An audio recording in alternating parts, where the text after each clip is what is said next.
Hello बच्चों, आज हम इस वर्किंग मॉडल के द्वारा पाई का मान निकालना जानेंगे। ठीक है, तो सबसे पहले पाई होता क्या है, इसका मान कितना है। तो जब पुराने जमाने में जब पहिए का आविष्कार हुआ था तो पहले जो पहिया बनाया गया वो पूरी तरह से गोल नहीं था। तो उसमें एक प्रॉब्लम ये आती थी कि जब उस पहिए को किसी गाड़ी में लगा के सामान लेके जाते थे तो वो गाड़ी हिलती थी, तो उससे सामान गिर जाता था। तब गोल बिल्कुल पहिए की आवश्यकता महसूस हुई कि पहिया बिल्कुल गोल होना चाहिए, तभी उससे हम सामान को सुरक्षित ले जा सकते हैं। तो उसके लिए एक मेजरमेंट बनाई गई, और वो मेजरमेंट क्या थी कि अगर किसी भी पहिया हम इस तरीके से बनाएं कि अगर उसकी डायमीटर डायमीटर यानी व्यास, उसका व्यास अगर 7 यूनिट हो तो उसकी सरकमफ्रेंस कितनी होनी चाहिए, यानी उसकी परिधि 22 यूनिट होनी चाहिए। यानी सरकमफ्रेंस और उसके डायामीटर यानी परिधि और व्यास का अनुपात कितना होना चाहिए, 22/7। यानी 22 यूनिट अगर उसकी परिधि हो तो उसका व्यास 7 यूनिट हो तो वो पहिया पूरा गोल बनेगा। तो ये जो है यही कांस्टेंट वैल्यू, यही क्या कहलाई, पाई। यानी पाई क्या होता है, किसी भी सर्किल के सरकमफ्रेंस और डायमीटर का रेशियो होता है, अनुपात होता है। यानी किसी भी वृत्त की परिधि और उसके व्यास के अनुपात को क्या कहते हैं, पाई।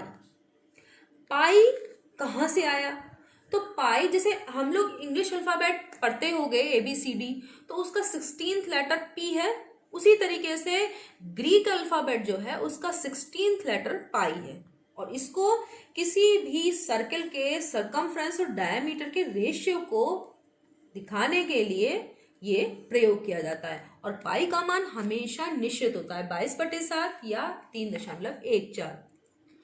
यानी अगर हम चाहे कोई सर्कल बड़ा बनाए, चाहे कोई छोटा सर्कल हो, कोई भी साइज का सर्कल हम क्यों ना ले लें, उसकी सरकमफ्रेंस और डायमीटर का रेशियो हमेशा 22/7 या 3.14 के बराबर ही होगा, तभी वो सर्कल होगा, नहीं तो वो सर्कल नहीं होगा। तो चलो हम नाप के देखते हैं कि क्या ये सही है।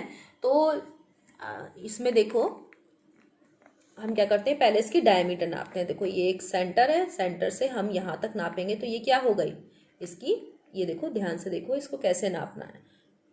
ये बाहर तक नापेंगे, अंदर की नहीं नापनी है क्योंकि हम बाहर की ही इसकी सरकमफ्रेंस यानी परिधि को ले रहे हैं। तो बाहर से यहाँ तक की दूरी इसकी डायमीटर होगी, तो ये ध्यान रखना। अब इसको ये देखो, ये हमारा इसकी क्या है, डायमीटर यानी व्यास। अब इस व्यास को नापते हैं कि ये कितना है। तो देखो ये कितना है, 7 है ना। तो अब ये अगर सर्किल है तो मैंने क्या बताया था कि इसका सरकमफ्रेंस कितना आना चाहिए, 22 यूनिट। ठीक है, तो चलो करके देखते हैं कि क्या ये 22 यूनिट है। तो हम क्या करेंगे, एक पॉइंट पे इसको रखेंगे और इसको पूरा गोल घुमाएंगे, क्योंकि वृत्त की परिधि वृत्त का परिमाप होती है। तो अब हम इसको इस तरह से ले जाते हैं, ये देखो हमारा ये यहाँ तक, ये देखो इससे पूरा कवर कर लिया। अब हम इसको ही नाप देंगे, क्या ये 22 यूनिट है कि नहीं। तो ये देखो ये कितना आ रहा है, 22 यूनिट। ठीक है, तो इसका मतलब क्या हुआ कि अगर किसी भी सर्किल को बनाना है तो उसके जो परिधि और व्यास का अनुपात कितना होना चाहिए, 22/7 या 3.14। अब हम इस सर्कल को भी देखते हैं। ठीक है, तो चलो देखें इसका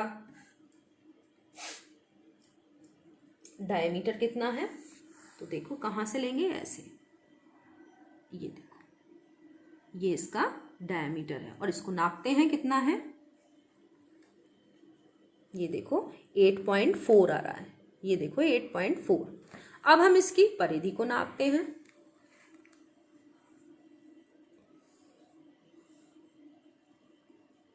ये देखो यहाँ तक इसकी परिधि, इसको कस के पकड़ लो, ढीला नहीं रहना चाहिए। ये देखो यहाँ तक आ गया। अब इसको नापो,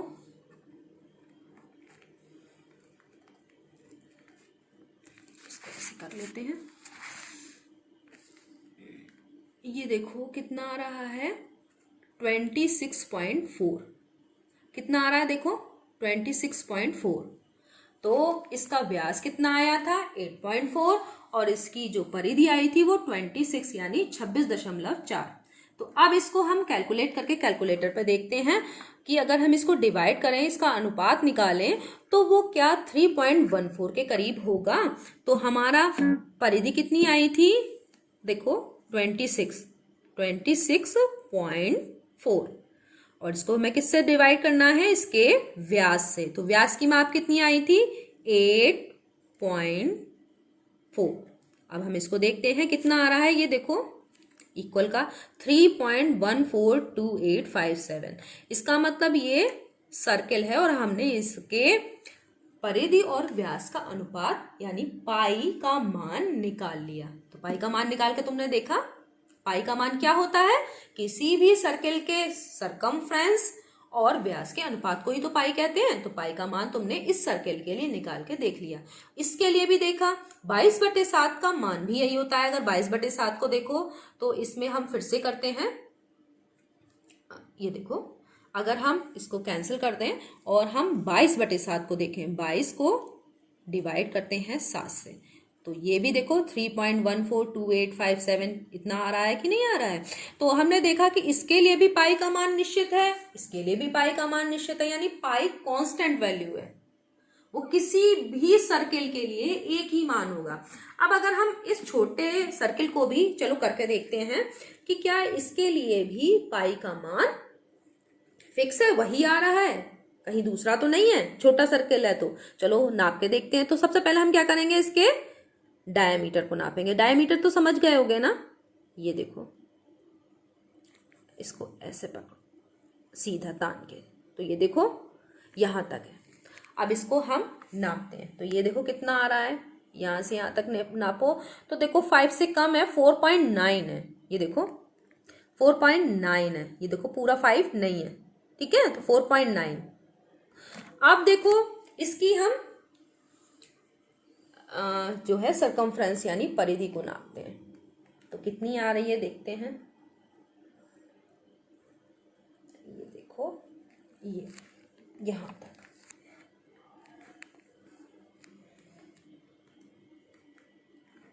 यहां पे इसको सीधा रखो और यहां देखते हैं।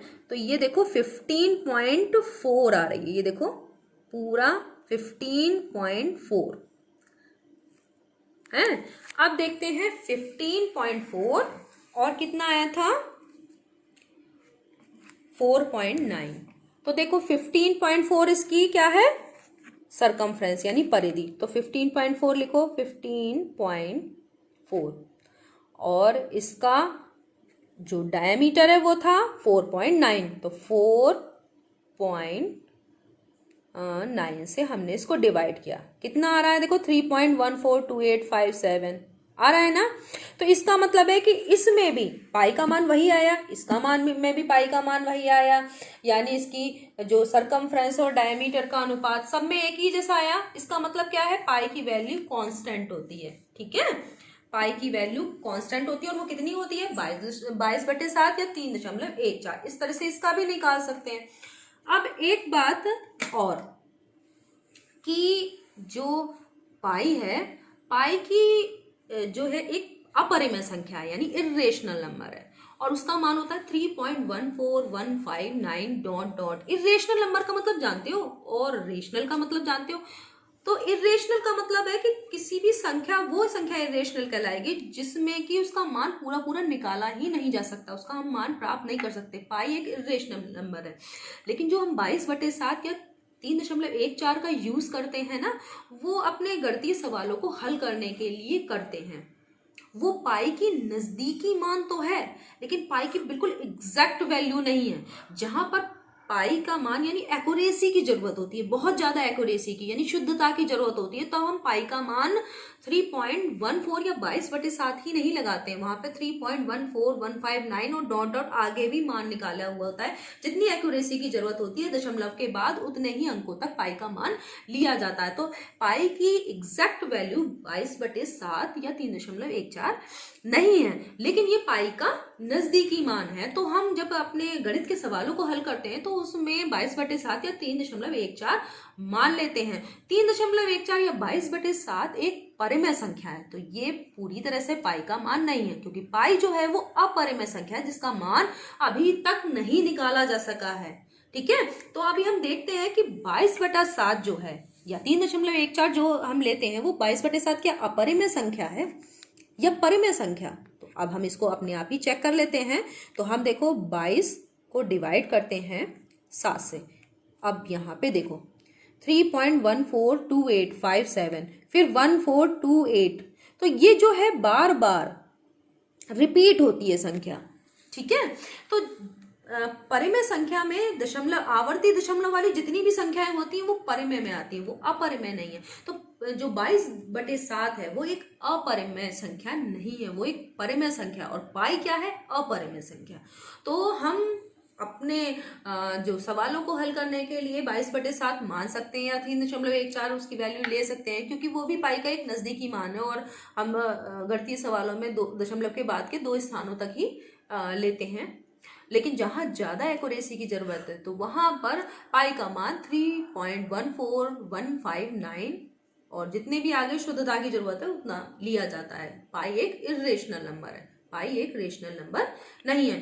तो जहां पर अगर ये कहा जाएगा कि पाई परिमेय है या अपरिमेय संख्या, तो पाई एक अपरिमेय संख्या है, जबकि 22/7 जो है वो एक परिमेय संख्या है, क्योंकि उसमें दशमलव के बाद के कुछ अंक जो है बार बार रिपीट होते हैं। ठीक है, तो वो एक परिमेय संख्या है 22/7, और जबकि पाई क्या है, एक अपरिमेय संख्या है। और एक तुम्हें पता है कि इंटरनेशनल पाई डे मनाया जाता है, जो कि इस पाई की वैल्यू से ही पता चलता है, और उससे तुम क्या कर सकते हो कि ये इस पाई की वैल्यू को याद भी रख सकते हो। देखो इंटरनेशनल पाई डे कब मनाया जाता है, 14 मार्च, यानी मार्च तीसरा महीना है 14 तारीख को, तो 14 मार्च को कब मनाया जाता है, 1:59 पर।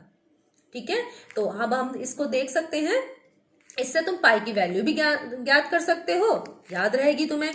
देखो 14 मार्च 1:59 पर हम इंटरनेशनल पाई डे मनाते हैं, और इससे हम पाई की वैल्यू को याद भी रख सकते हैं कि हम 14 मार्च 1:59 पर पाई डे मनाते हैं। तो फिर 3 उसके वैल्यू देखो 3.14159, तो तुम्हें याद रहेगी। तो अब तुम्हें समझ में आ गया होगा पाई है क्या। पाई क्या होता है, किसी भी सर्कल के, कोई भी सर्कल लें, चाहे छोटा चाहे बड़ा, वो सर्कल तब होगा जबकि उसके सरकमफ्रेंस और डायमीटर का रेशियो जो है वो फिक्स होगा, और वो कितना होगा, पाई के बराबर होगा। और पाई का मान कितना है, 3.14159, और उसको हम अपने सवालों को हल करने के लिए 22/7 या 3.14 लेते हैं। ठीक है, तो अब समझ में आ गया होगा कि पाई एक अपरिमेय संख्या है, परिमेय संख्या नहीं है। तो जहां पे अगर ये पूछा जाए कि पाई परिमेय है या अपरिमेय, तो वो एक अपरिमेय संख्या है। ठीक है, तो अब पाई के बारे में तुम अच्छे से जान गए होगे। धन्यवाद।